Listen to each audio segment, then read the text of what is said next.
જય શ્રી કૃષ્ણ। શુભ લખો કે લાભ લખો કે પછી શ્રી સવાયું લખો, પરમ વીત્યું એ વરસ લખો કે વરસ જેવી રાત લખો। નવલા વર્ષના નવલા પ્રભાતે ચાલો સૌનું મંગલ કલ્યાણ લખો।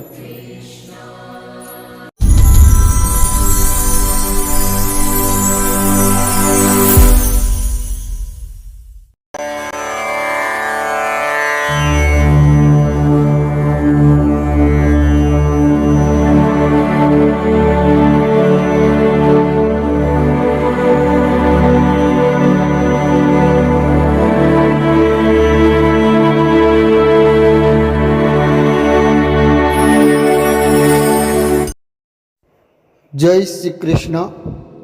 વાલા સજ્જનો, આપણે મનને ઈશ્વરની ભક્તિમાં કેવી રીતે જોડી શકીએ તે માટે શ્રીમદ ભાગવદ્ ગીતાના આધારે અભ્યાસ કરી રહ્યા છીએ અને તે માટે મુખ્ય બે બાબત વૈરાગ્ય અને અભ્યાસ દ્વારા ઈશ્વરમાં મનને જોડવાનો ગીતાના આધારે આપણે અભ્યાસ કરી રહ્યા છીએ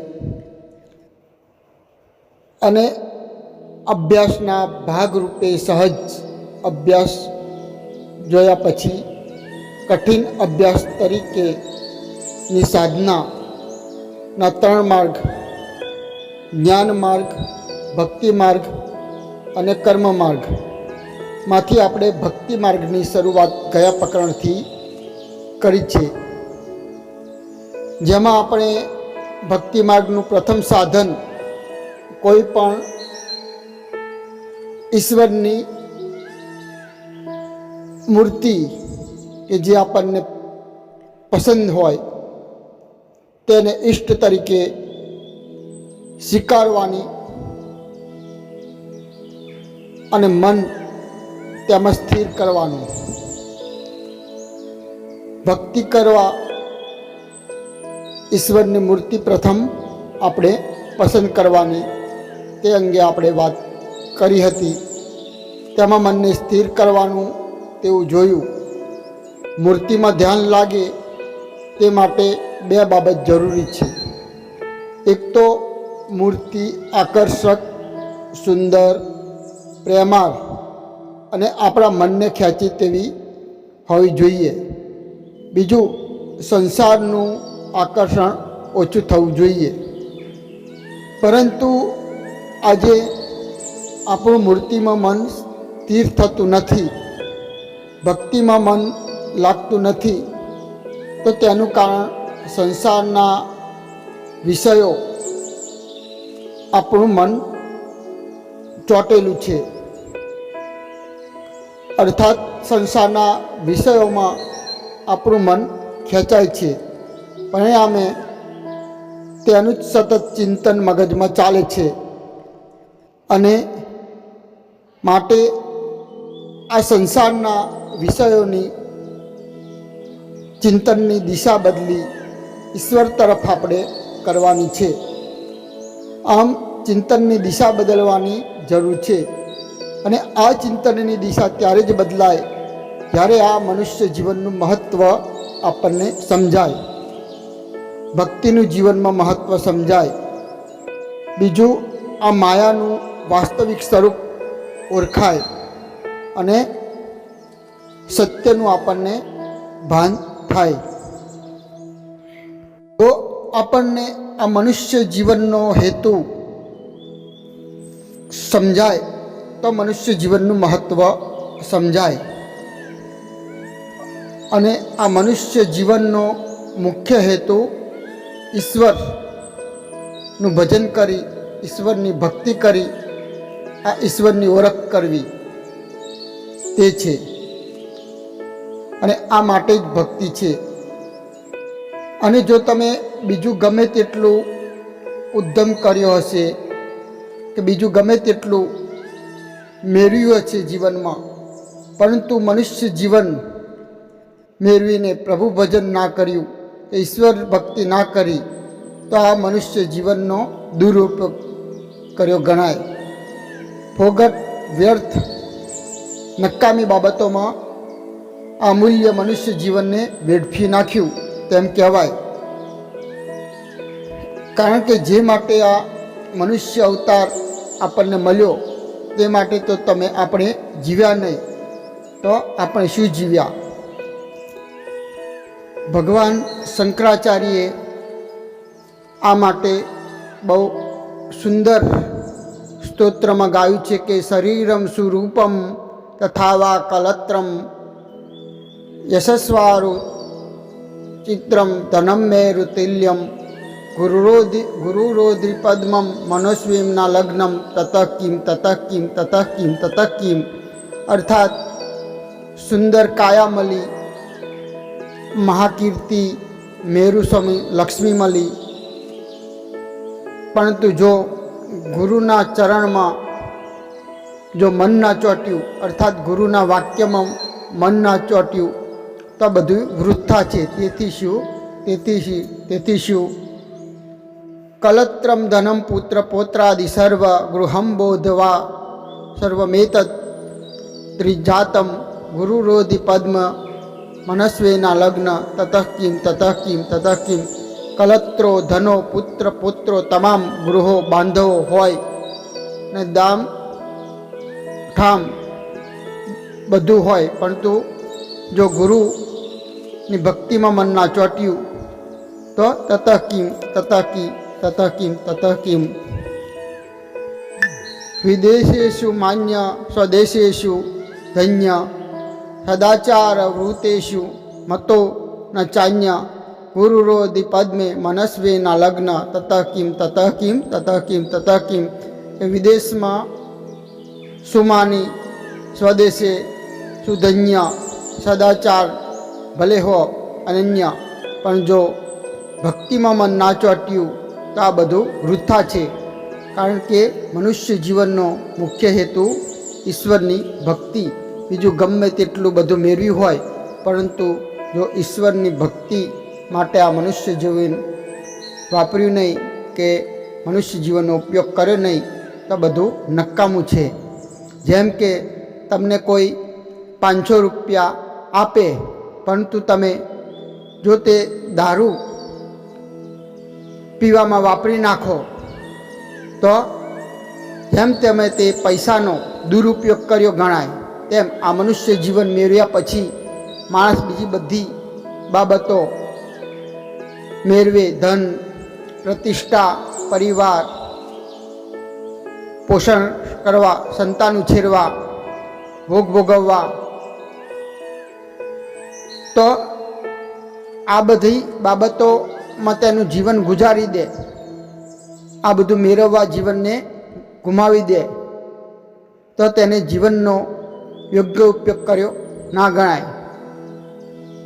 કારણ કે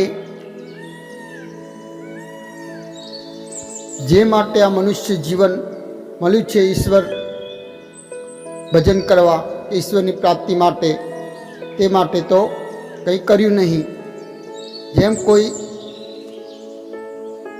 કંપનીમાં કોઈ માણસને તેનો શેઠ વિદેશમાં બધી સુખ સગવડ આપી અને કંપનીના કામ માટે મોકલે, પરંતુ ત્યાં જઈ અને બધી સુખ સગવડ ભોગવે, પરંતુ જો જે કામ માટે મોકલ્યો હોય તે કામ જ ના કરે અને પાછો બધું વાપરી અને આવે તો શેઠ તેને શિક્ષા કરે. તેમ આ અમૂલ્ય મનુષ્ય જીવનમાં બધું મેળવવાનું ખરું, ઘર બાર, પુત્ર, પરિવાર, ધન, કીર્તિ, પરંતુ તે બધાનો ઉપયોગ ઈશ્વરનું ભજન કરવા માટે કે હું આ બધું મેળવીશ, પરંતુ ઈશ્વરની પ્રાપ્તિ માટે તેનો ઉપયોગ કરીશ તો તે યોગ્ય છે. પરંતુ આ બધું મેળવ્યા પછી ભોગ ભોગવવામાં મનુષ્ય જીવન વેડફી નાખીએ અને મૂળ લક્ષ્ય ભૂલી જઈએ તો તેના જેવું કોઈ મૂર્ખ નહીં.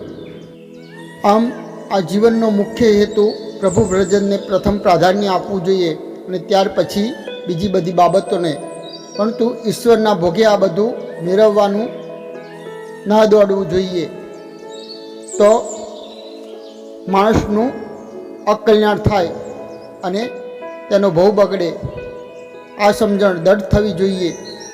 નચિકેતા જ્યારે યમરાજ પાસે અમરત્વનું રહસ્ય જાણવા માગે છે, ત્યારે નચિકેતાને તેના લક્ષ્યથી ચલિત કરવા યમરાજ ઘણા પ્રલોભનો આપે છે કે તું જોઈએ તેટલું ધન મેળવી લે, દોલત મેળવી લે, સ્વર્ગ મેળવી લે, સ્વર્ગની અપસરાઓ હું તને આપું, પરંતુ તું આત્મજ્ઞાનની જિજ્ઞાસા છોડી દે. ત્યારે નચિકેતા એ યમરાજને કહે છે કે મારે આ બધું જોઈએ ખરું, પરંતુ આત્મજ્ઞાનના ભોગે અર્થાત ઈશ્વર પ્રાપ્તિના ભોગે ના જોઈએ, કારણ કે આ બધું મેળવ્યા પછી પણ એ મારા શું કામનું? તે મેળવ્યા પછી એક દિવસ તો મારે મરવાનું જ છે, તો મેળવીને તે મારા શું કામનું?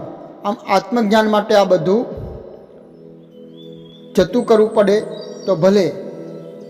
એકવાર એક મોટા સંન્યાસી કોઈ ગામમાં જાય છે, તો તે ગામના લોકો બધા તેમને પગમાં પડે છે અને ભાવથી નમસ્કાર કરે છે.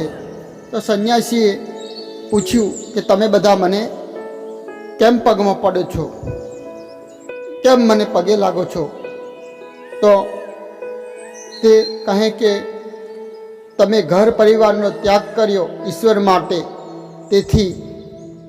તો સંન્યાસી તેમને સામે પગે લાગે છે. તો લોકો કહે છે કે તમારા જેવા મોટા વ્યક્તિ અમને પગે લાગે તે ના શોભે, તમે તો મોટા ત્યાગી છો, તમારે અમને પગે ના લાગવું જોઈએ. તો સંન્યાસી કહે જો ત્યાગ કરવું તે મોટાઈ હોય તો તમે મારાથી પણ મોટા ત્યાગી છો, કારણ કે મેં તો ઈશ્વર માટે આ બધી શુલ્લક બાબતોનો ત્યાગ કર્યો છે, પરંતુ તમે તો આ બધી બાબતો માટે ઈશ્વરનો ત્યાગ કરી દીધો છે.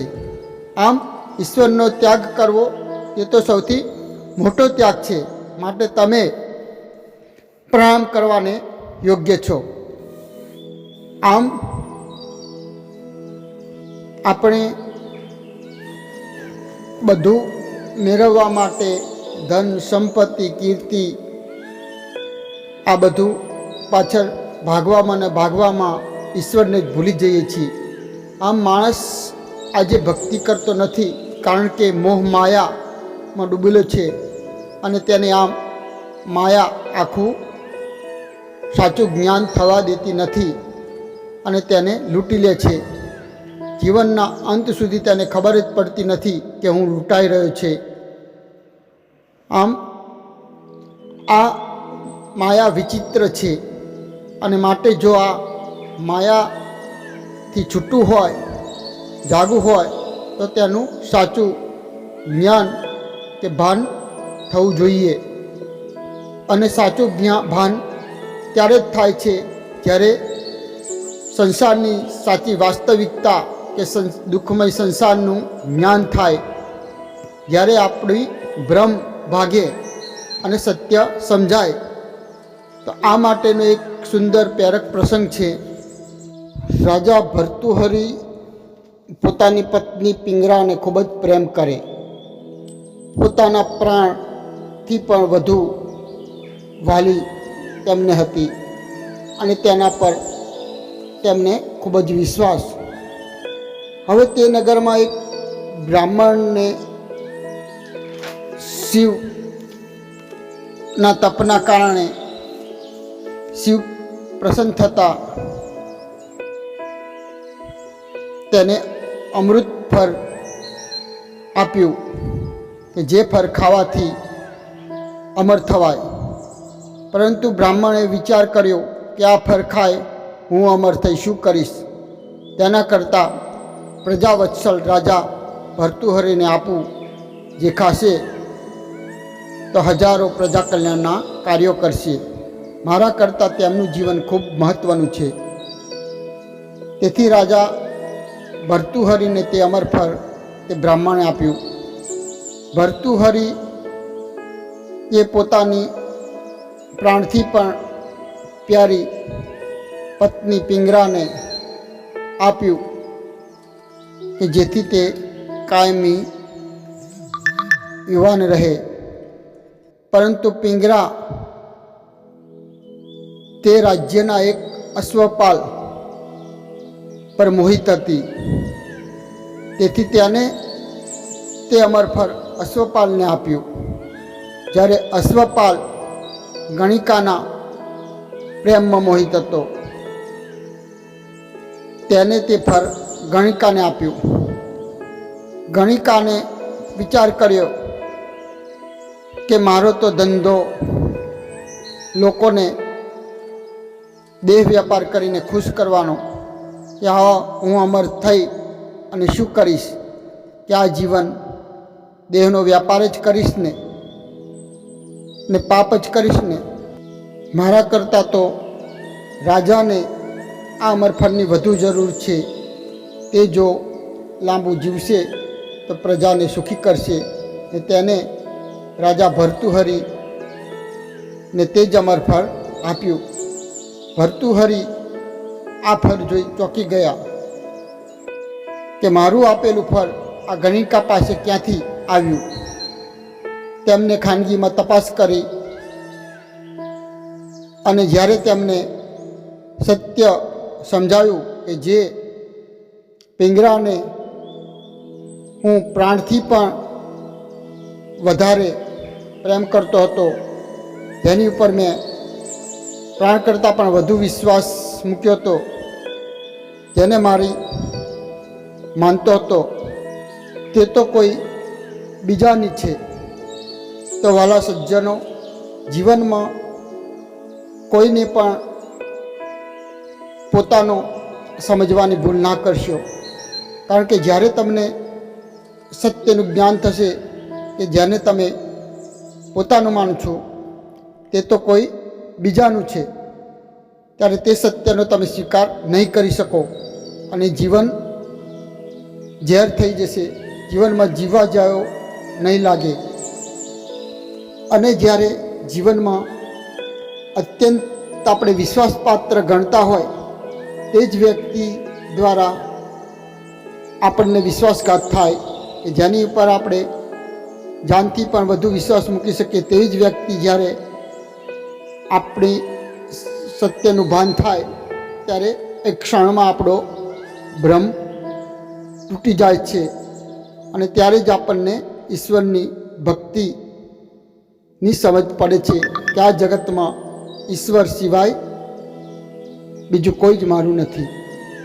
અને ઘણીવાર તો ઈશ્વર કૃપા કરવા કે ઈશ્વર કૃપાથી પણ આપણા જીવનમાં આવા પ્રસંગો બનતા હોય છે કે જેથી જગતની મોહ માયામાંથી આપણું મન હટી અને ઈશ્વરની ભક્તિ તરફ વળે, કે ઈશ્વરમાં દઢ થાય.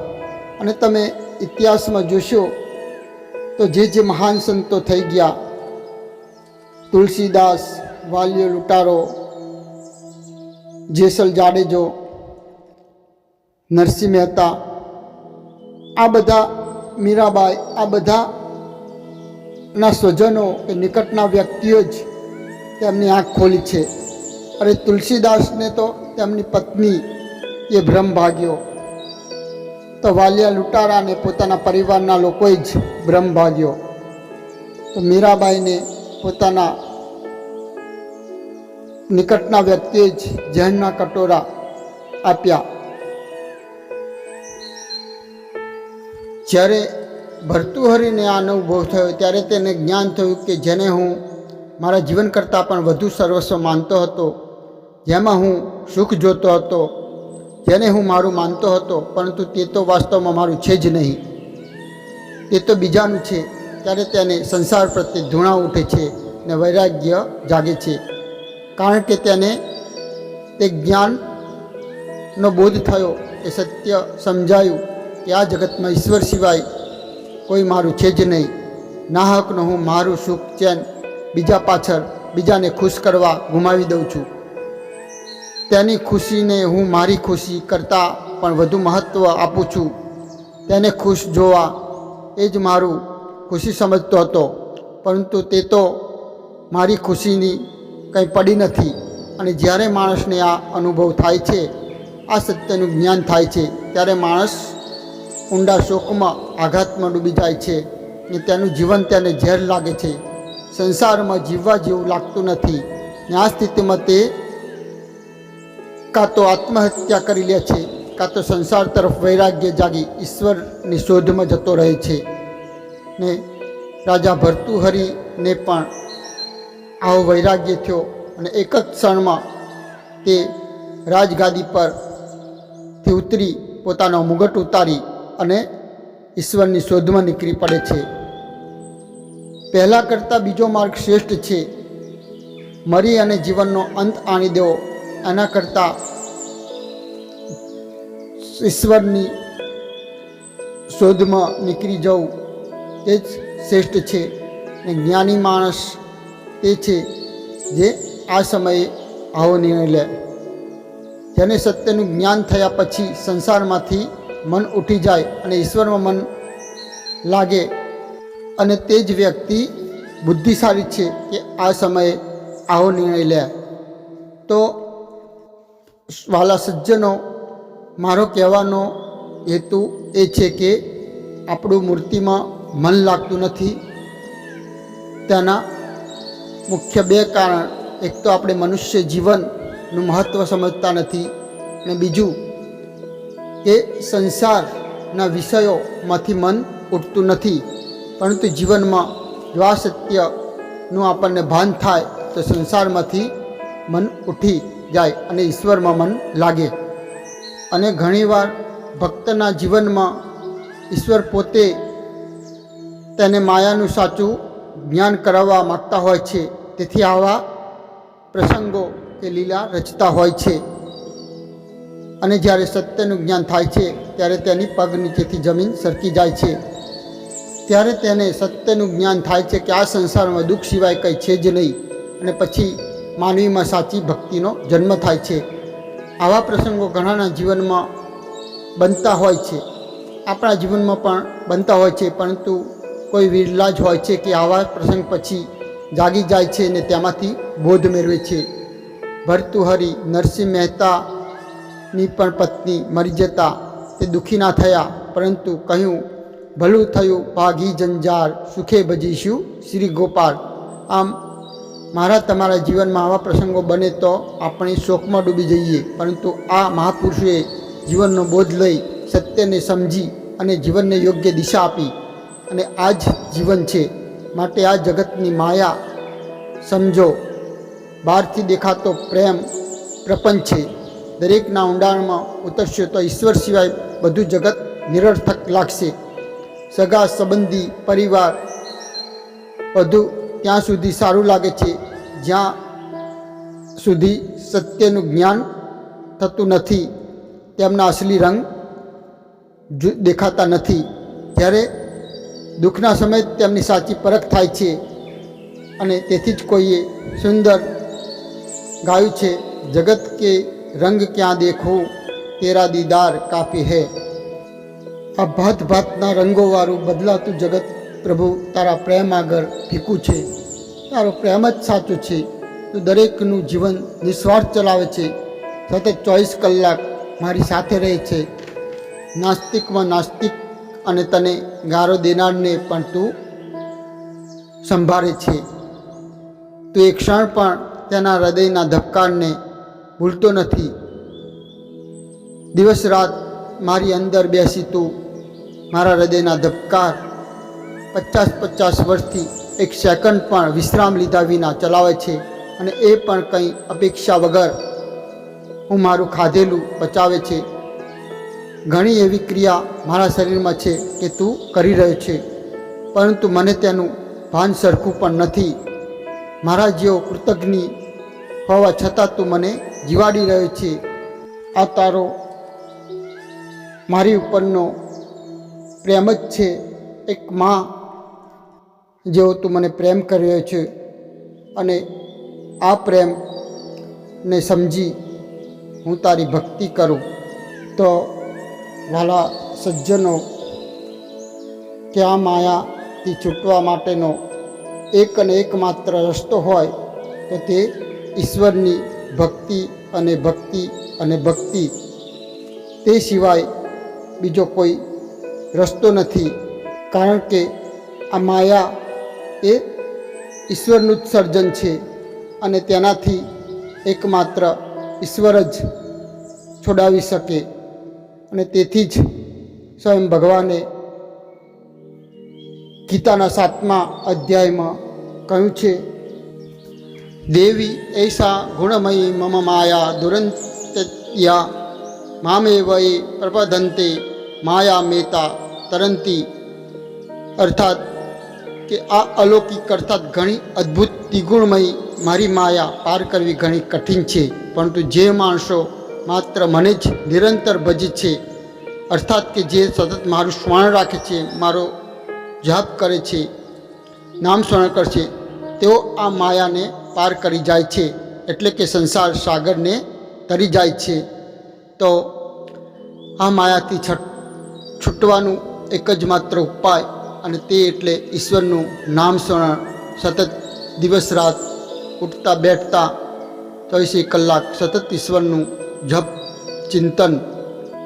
તો ઈશ્વરની ભક્તિથી ભગવાન કઈ રીતે આ માયાથી ભક્તને છોડાવે છે અને માયા કઈ રીતે ફસાવે છે તેની આગળના પ્રકરણમાં આપણે વાત કરીશું, જેથી ઈશ્વરની ધ્યાન અને નામમાં આપણું મન ચોંટે.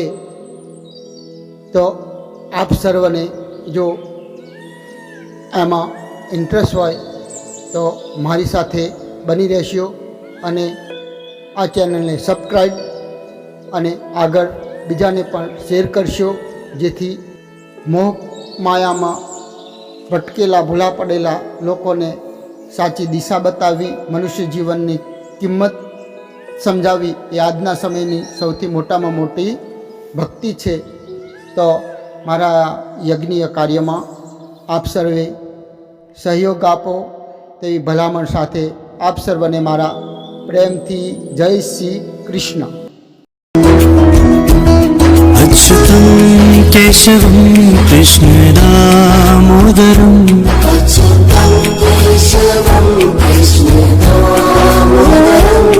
अच्युतं केशवं कृष्णदामोदरम्